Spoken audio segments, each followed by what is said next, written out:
So 100% my advice would be just get straight onto the next call. Don't let it get you down. Rejection happens all the time to everyone. You just need to get on with it. As our director Dave says, every no gets you closer to a yes, and it's absolutely right.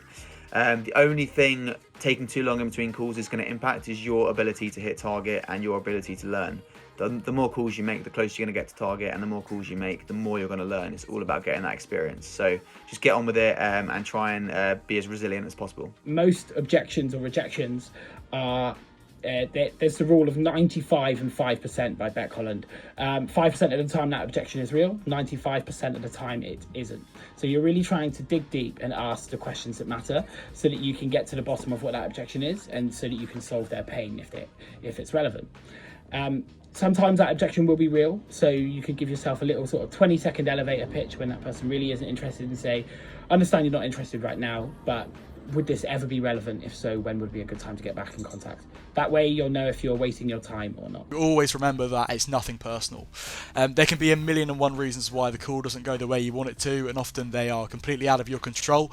So it's important not to let that last negative feeling in that call carry on into the next one. Ask lots of questions and open-ended questions to kind of discover what the real pain point is, because most of the time someone will object or reject you because maybe they don't understand, maybe they are in a rush, or maybe they have like a bad history using a similar product.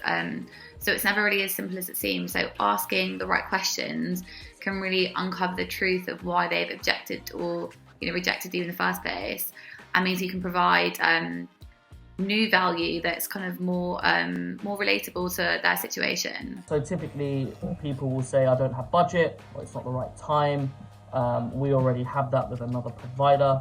So what I would say is, in order to disarm your prospect, it's okay to say, well, it sounds like you've got XYZ address, or it sounds like you have these specific issues that aren't a priority right now.